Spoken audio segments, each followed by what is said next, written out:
तो गाइस कैसे हैं आप सब लोग। ब्रदर वू की सेकंड एपिसोड के साथ हाजिर हूं। अगर आप मेरे चैनल पर नए हैं और अभी तक चैनल को सब्सक्राइब नहीं किया हुआ तो जल्दी से चैनल को सब्सक्राइब कर दें, वीडियो को लाइक और शेयर कर दें, शुक्रिया। तो लास्ट एपिसोड के एंड पे हमने देखा था कुछ गुंडे हमारे ब्रदर वू को ढूंढ रहे होते हैं और वो उसके दोस्त मोटू के ऊपर अटैक करते हैं, जबकि ब्रदर वू वहीं पर उतर आता है और उसके पंच को रोकते हुए एक लड़के के ऊपर अटैक करता है और उनसे कहता है यहाँ से दफा हो जाओ, इससे पहले कि मुझे गुस्सा आ जाए। तो इस एपिसोड की शुरुआत में मोटू से कहता है ब्रदर वू तुम यहाँ पर क्या कर रहे हो, तुम्हें तो आराम करना चाहिए था, तुम्हें बिस्तर पर होना चाहिए था, जल्दी से यहाँ से भाग जाओ, तुम्हें यहाँ पर नहीं होना चाहिए। गुंडे उसे कहते हैं मोटू क्या तुम्हें लगता है कि तुम्हारा दोस्त यहाँ से भाग कर जा सकता है, हम इसे यहाँ से भागने कैसे दे सकते हैं, इसने तो यहाँ पर अटैक करते हुए मेरे एक दोस्त को भी जख्मी कर दिया है, तो हम लोग पक्का इसको मार डालेंगे। मोटू फिर से ब्रदर वू से कहता है वूफू प्लीज जल्दी से यहाँ से भाग जाओ, मैं इनको रोका रखता हूँ। जबकि हमारा वूफू से कहता है मोटू तुम्हें क्या लगता है कि यहाँ पर मुझे भागना चाहिए, नहीं आज इनको यहाँ से भागना पड़ेगा। गुंडा जल्दी से अपने पास से अपना नाइफ निकालता है और हमारे वूफू के ऊपर अटैक करने के लिए आगे बढ़ता है। वो अपने नाइफ के साथ वूफू पर अटैक करता है तो वो उसके अटैक को अवॉइड कर लेता है, फिर साथ ही वो उसके मुंह पर एक जबरदस्त पंच मारता है जिससे वो उड़ता हुआ पीछे जाकर गिरता है। मोटू भी इस बात से काफी ज्यादा खुश हो जाता है और ब्रदर वू से कहता है तुम तो वाकई में बहुत ज्यादा ऑसम हो गए हो, तुमने ये नए मूव्स कहाँ से सीखे हैं। एक पंच खाने के बाद पीछे गिरता है तो बाकी के दो बचते हैं। मेन बॉस दूसरे से कहता है चलो मुझे फॉलो करो, हम दोनों मिलकर इसके ऊपर अटैक करते हैं। दोनों उसके ऊपर अटैक करने के लिए उसके करीब पहुंचते हैं तो एक वाले के मुंह के ऊपर वूफू पंच मारता है जिससे वो भी पीछे की तरफ गिर जाता है, जबकि दूसरे वाले के हाथ में उसका बैट होता है। बैट वाला लड़का उसे कहता है ऐसा कैसे हो सकता है, कुछ दिन पहले तक तो तुम सिर्फ और सिर्फ एक कचरा थे और हमसे बुरी तरह से मार खा रहे थे, अब अचानक ऐसा कैसे हो सकता है। तब कि हमारा ब्रदर वो अपने हाथ में पावर्स को रिलीज करता है और उसे कहता है ये तो तुमने खुद ही कहा कि कुछ दिन पहले मैं कचरा था, लेकिन अब वो दिन नहीं रहा, अब मैं कचरा भी नहीं रहा। और साथ ही वो अपनी एनर्जी को रिलीज करता है। जब वो अपनी एनर्जी को रिलीज करता है तो सामने की तरफ एक स्लैश लगती है, उस कमीने के सारे बाल कट जाते हैं। तो वो ये देखकर हंसना शुरू कर देता है। ब्रदर वो से कहता है मैं तो तुम्हें यहाँ से जाने का मौका दे रहा हूँ, मैं अभी भी तुम्हारे ऊपर अटैक नहीं कर रहा, चलो जल्दी से दफा हो जाओ। तो मेन गुंडा उसे कहता है मैं इस बात को याद रखूंगा और मैं दोबारा तुम्हारे ऊपर अटैक करने के लिए जरूर आऊंगा। वो तीनों भाई उठकर वापस की तरफ चल पड़ते हैं, जबकि हमारा वूफू और मोटू भी वहीं पर खड़े होते हैं। इस वक्त उसका कुत्ता पीछे देखकर भौंकना शुरू कर देता है। हस्की जो कि पीछे की तरफ देखकर भौंक रहा होता है, वहाँ पर एक और कल्टीवेटर होता है। वो एक पत्ते को उठाता है और उस पत्ते के अंदर की पावर को इंसर्ट करने के बाद वूफू के ऊपर अटैक करता है। वूफू उसके अटैक को अवॉइड कर लेता है। वो पीछे की तरफ घूर कर देखता है कि अब यहाँ पर कौन आ गया है जो कि उसके ऊपर अटैक कर रहा है। उसके पीछे एक सीनियर मास्टर होता है। वो उसे कहता है लिटिल ब्रदर तुम मेरे पास अगर पावर है तो तुम्हें यहाँ पर कमजोरों को बुली नहीं करना चाहिए। उसे यहाँ पर एक गलत फहमी हो गई है, उसे लगता है कि वूफू उन लड़कों को बुली कर रहा था। तो सीनियर मास्टर उसे कहता है अगर तुम्हें यहाँ पर फाइट करने का इतना ही शौक है तो फिर ठीक है, मैं तुम्हारा साथ देता हूँ, मुझसे फाइट करो। अंकल उन तीनों लड़कों से कहता है तुम तीनों यहाँ पर क्या कर रहे हो, चलो जल्दी से यहाँ पर से जाओ, आज के बाद ये लड़का तुम्हें कभी भी बुली नहीं करेगा। वो तीनों मासूम बनने का नाटक करते हुए वहाँ से निकल जाते हैं। मोटू ब्रदर वू से कहता है ब्रदर वू मुझे लगता है कि इस अंकल को कोई गलत फहमी हो गई है, ऐसे लगता है कि हम लोग इन्हें बुली कर रहे थे। तो वो उसे कहता है तुम्हें भी यहाँ से जाना चाहिए। मोटू से कहता है लेकिन मैं तुम्हें यहाँ पर छोड़कर कैसे जा सकता हूँ। वो उसे कहता है ऐसी सिचुएशन में यहाँ से जाना बनता है जब हम लोग सामने वाले ओपोनेंट को हरा नहीं सकते, तुम जाओ मैं बाद में आ जाता हूँ, बिल्कुल परेशान होने की जरूरत नहीं है। वो उसके हस्की को उठाता है और वहाँ से पीछे की तरफ मुड़ जाता है। तो वो अंकल वूफू से कहता है तुम एक कल्टीवेटर हो और तुम यहाँ पर ऑर्डिनरी इंसानों के साथ फाइट कर रहे हो, तुम्हें नहीं लगता कि ये बहुत ज्यादा डिसरिस्पेक्टफुल बात है।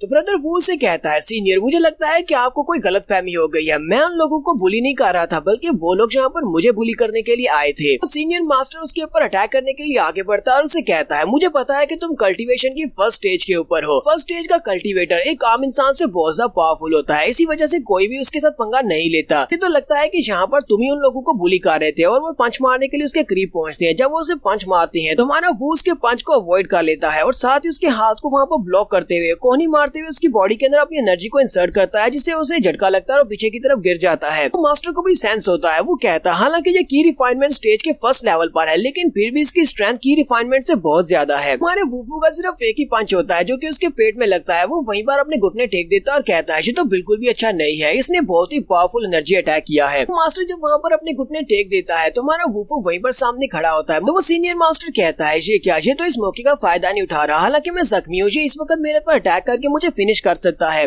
कि मैंने यहाँ पर वाकई में इसको गलत समझ लिया, ये ठीक ही कह रहा था, ये एक अच्छा लड़का है। हमारा वूफू उसकी बॉडी की तरफ देख रहा होता है। वो कहता है इस सीनियर मास्टर का लेवल मुझसे 2 लेवल के हिसाब से हायर है लेकिन इसकी स्पिरिचुअल एनर्जी बहुत ज्यादा कम है, कहीं ऐसा तो नहीं है इसकी बॉडी के अंदर कोई इंटरनल इंजरी है जिसकी वजह से ये अपनी फुल एनर्जी को यूज नहीं कर पा रहा। तो सीनियर मास्टर हमारे वूफू की तरफ देख रहा होता है और कहता है लगता है कि इसने मुझे पहचान लिया कि जहाँ पर मेरी बॉडी इंजर्ड है। वूफू जल्दी से उसके पीछे वाली साइड पर चला जाता है और पीछे जाने के बाद वो अपनी एनर्जी को यूज करते हुए उसके ऊपर अटैक करता है। असल में वो अटैक नहीं कर रहा बल्कि उसकी बॉडी को हील करने की कोशिश कर रहा है, वो भी अपनी एनर्जी को इंसर्ट करके। हमारा वुफू जब अपनी एनर्जी को उसकी बॉडी के अंदर इंसर्ट करता है तो उसे महसूस होता है कि इसकी मेरिडियंस काफी हद तक इंजर्ड हो चुकी हैं, जिसकी वजह से ये सारी की सारी स्पिरिचुअल एनर्जी को यूज नहीं कर पा रहा। बड़ी देर के बाद उस मास्टर को भी महसूस होता है कि उसकी बॉडी के अंदर उसकी जो मेरिडियंस हैं वो हील हो चुकी हैं। अब वो काफी हद तक एनर्जी को अपनी बॉडी में अब्सॉर्ब कर पा रहा है। वो कहता है ऐसा कैसे हो सकता है, ये तो सिर्फ एक की रिफाइनमेंट स्टेज का एक छोटा सा कल्टीवेटर है। फिर इसने मेरा इलाज कैसे किया, इसने मेरी मेरिडियंस को क्योर कैसे किया। ये सीनियर मास्टर काफी अमीर बंदा भी है तो इसके साथ इसके गार्ड्स भी होते हैं। वो गार्ड्स भागते हुए वहाँ पर आ जाते हैं और उसे कहते हैं बॉस बॉस क्या तुम ठीक हो। हमारे वुफू ने इसके ऊपर अटैक किया था, इसी वजह से सीनियर मास्टर के मुंह से ब्लड निकला था और उसके होंठों पर ब्लड लगा होता है। वो गार्ड्स जैसे आकर अपने बॉस की तरफ देखते हैं तो उसके मुंह से ब्लड निकल रहा होता है। वो चिल्लाकर कहते हैं लगता है कि यही वो लड़का है जिसने हमारे बॉस को जख्मी किया है, हमारे बॉस के मुंह से ब्लड निकल रहा है, जल्दी से आगे बढ़ो और इसे चारों तरफ से घेर लो। वो तीनों चारों गार्ड्स आगे बढ़ते हैं और हमारे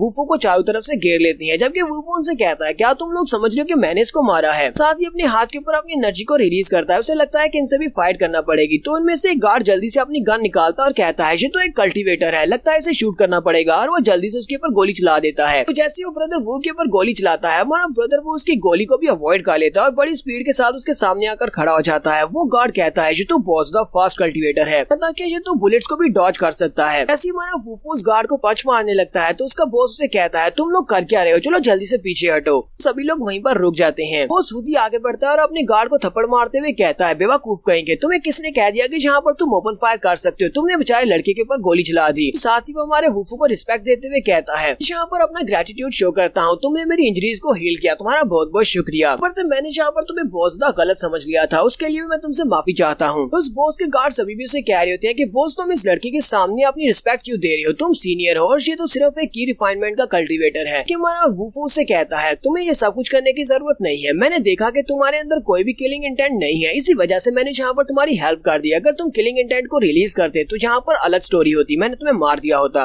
वो सीनियर उसे कहता है लिटिल ब्रदर तुम तो काफी अच्छा मजाक करते हो। वुफू से कहता है ये कोई मजाक नहीं था, मैंने वाकई तुम्हें मार देना था। सीनियर मास्टर उसकी बातें सुनने के बाद सोच रहा होता है कि ये लड़का तो वाकई में काफी ज्यादा सीरियस है, इसकी कल्टीवेशन लेवल लो है लेकिन इसकी कल्टीवेशन की पावर ज्यादा है। सीनियर मास्टर उसे कहता है लिटिल ब्रदर चलो मैं जहाँ पर तुमसे एक और बात शेयर करता हूँ। वो उसे कहता है मेरी एक बेटी है और उसकी मेरिडियंस भी ब्लॉक हो चुकी है, उसकी एनर्जी को किसी ने सील कर दिया है जिसकी वजह से मैं काफी ज्यादा परेशान हूँ। मैंने बहुत सारे डॉक्टर्स और बहुत सारे कल्टीवेटर्स को उसे दिखाया है लेकिन कोई भी उसकी एनर्जी के ऊपर लगी हुई सील को नहीं हटा पाया। एक गार्ड अपने बॉस से कहता है बॉस आप एक छोटे से लड़के से ये सब कुछ क्यों डिस्कस कर रहे हैं, आपको पता है कि हमारी यंग मिस की जो मेरिडियंस ब्लॉक्ड है वो एक ऐसी इंजरी है जिसको पुराने मास्टर भी हील नहीं कर पाए। आपको पता है कि हम जान एक्सपर्ट को भी लेकर आए थे, वो भी इसको ठीक नहीं कर पाए। ना इस लड़के की तरफ देखकर मुझे लगता है ये तो सिर्फ एक ठग दिखाई देता है, इसलिए मुझे लगता है कि आपको बहुत ज्यादा एहतियात करनी चाहिए, ऐसे किसी को अपनी बेटी के बारे में नहीं बताना चाहिए। साथ ही वो गार्ड आगे बढ़ता है हमारे वुफू से कहता है हम लोग एक ग्रैंड मास्टर को बुला कर लाए थे, वो भी हमारी मिस की मेरिडियंस को ठीक नहीं कर पाया। तुम्हारे जैसा एक की रिफाइनमेंट स्टेज का लड़का तुम यहाँ पर क्या कर पाओगे, तुम हमारे बॉस को यहाँ पर ट्रिक करने की कोशिश कर रहे हो, इनसे पैसे एंडने के चक्कर में होगे, ऐसा बिल्कुल भी नहीं होने देंगे। उसका बॉस उसके कंधे पे हाथ रखता है और उस गार्ड से कहता है कूफ कहेंगे यहाँ पर तुम फिर से एरोगेंटली एक्ट कर रहे हो, यहाँ पर बॉस कौन है, तुम हो या मैं हूँ? क्या तुम इतने बड़े कल्टीवेटर बन गए हो कि तुम सामने वाले को पहचान सकते हो कि वो एक अच्छा कल्टीवेटर है या नहीं, इसलिए चुपचाप यहाँ पर साइड पर खड़े हो, जो तुम्हारा काम है सिर्फ वही करो। तो वो वहाँ पर खास कर उनकी इंटेंशन अपनी तरफ लाता है, सभी लोग वहीं पर रुक जाते हैं। फिर अंकल उसे कहता है प्लीज मुझे माफ करना, तुम्हारे सामने मैं फिर से इम्पोलाइटली पेश आ रहा था लेकिन मेरे गार्ड्स ऐसे ही हैं। वुफू से कहता है लेकिन मैंने इस बात के लिए एग्री किया ही नहीं कि मैं तुम्हारी बेटी को हील करने के लिए तुम्हारे साथ जाऊंगा। जबकि वो वाला गार्ड फिर से चिल्लाकर ब्रदर वू को गाली देता है और कहता है ये तुम कैसी बात कर रहे हो, हम लोग यहाँ पर तुम्हें इन्वाइट कर रहे हैं अपनी यंग मिस को ट्रीट करने के लिए और तुम हमारे साथ इतनी बुरी तरह से बात कर रहे हो। बॉस फिर से उसे घूर कर देखता है, वो वहीं पर खामोश हो जाता है। तो बॉस हमारे वुफू से कहता है लिटिल ब्रदर पता है तुम्हारा कल्टीवेशन लेवल काफी ज्यादा लो है लेकिन तुम्हारा टैलेंट काफी ज्यादा अच्छा है, इस एरिया में कल्टीवेशन करने के लिए की पावर बहुत ज्यादा कम है, इसी वजह से तुम अपनी कल्टीवेशन को तेजी के साथ नहीं बढ़ा पाओगे। वुफू से कहता है हाँ ये बात तो सच है कि जहाँ पर की पावर बहुत ज्यादा कम है। बॉस उसे कहता है मेरे पास एक विला है जो कि टियानफू हाउसिंग कॉम्प्लेक्स में है, वहाँ पर स्पिरिचुअल एनर्जी काफी ज्यादा डेंस है, अगर तुम चाहो तो वहाँ पर जाकर अपने आप को कल्टीवेट करवा सकते हो, वहाँ पर जितनी भी स्पिरिचुअल एनर्जी है तुम उसको एब्जॉर्ब कर सकते हो।